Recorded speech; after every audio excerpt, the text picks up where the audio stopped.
take this across to my guest tonight. On the broadcast, I'm joined by Patikrit Pain. He's a geopolitical analyst, and Faraz Saeed. He's a journalist. He's joining us from Pakistan.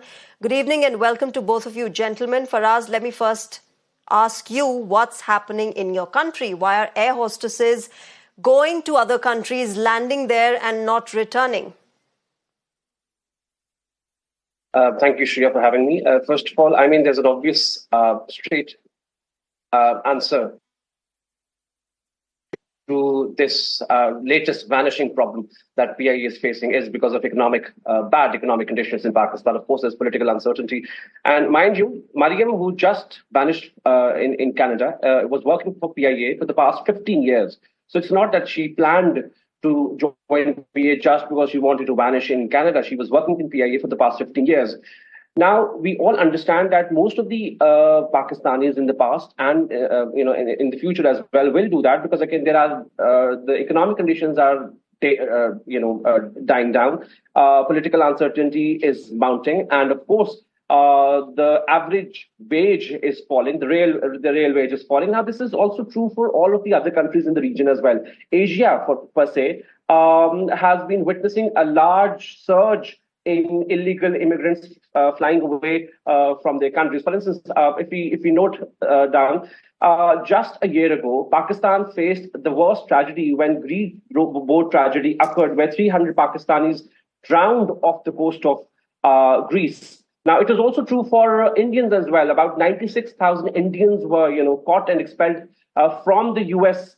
borders just in 2023. Now, a lot of people take the Dunki route, as we know in the common language, because, again, a lot of the natives want to send their young ones to those countries to live off from the remittances, because, again, the amount of the prices of livelihoods in these countries are so high that they're unable to live the dream that they wanted to do. So the American dream or the Canadian dream is somewhat a refuge to them. So therefore, the surge in the latest cases, primarily in Pakistan, is because of all these factors that are in play. Okay. You talked about the Asian scenario for us. Probably Pakistan has one of the worst scenarios, considering the fact that just back in 2023, the country saw a record of over 8 lakh people leaving the country. And these are highly skilled professionals that I'm talking about. But Patikrit, do you resonate with what Faraz is saying? Shreya, Faraz is trying to rationalize the whole issue. But let me tell you, India, when it comes to economic condition, there's no comparison. The market capitalization of Tata Group is larger than the GDP of Pakistan.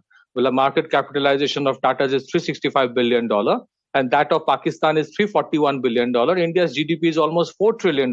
So let's not say that all countries are facing the same situation, and that's the reason you have something like this. So, Maryam Raza actually thanked the Pakistan International Airlines because at least it is flying to Canada. For most of Europe and United Kingdom, PIA is banned for a fake pilot scam and a scandal that they had. So there is a scandal with pilots also. Like you have fake people, masquerading as pilots in PIA.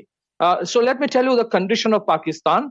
It has an economic crisis. Everybody knows that. It has a civilian strife. It doesn't know who the prime minister is. It's almost 3 weeks that you have an election. It has sectarian crisis. It has all kinds of crises. And the real flaw lies in the structural governance system of Pakistan, where even if you put in $200 billion, that money will vanish away because you have institutional weakness, you have corruption, you have crony capitalism, and you have a system which is completely reluctant to refine and reform itself.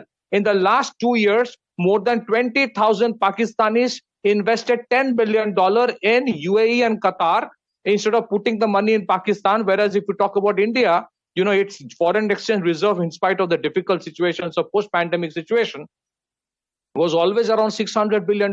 So I would rather say, Faraz, with all due respect, let's not rationalize. Yes, some Indians also have this fascination to go abroad. It has nothing to do with the economic condition of India, which has emerged as the 5th largest economy of the world and has been defined by IMF as a bright spot in the dark horizon. The same IMF from which you are begging for a $1 billion loan. With all due respect, no disrespect to you, but frankly speaking, Pakistan requires a lot of course correction. Till the time it has its own utility as a war fighting machinery for the West, it survived because the money was flowing from United States. But Pakistan for me has always been an unviable economy. When its utility for war got over after Afghanistan war got over, Pakistan today is in a bad situation. It's highly unlikely they'll get another loan from World Bank or IMF. At most they can roll over the existing loans they have. They are in a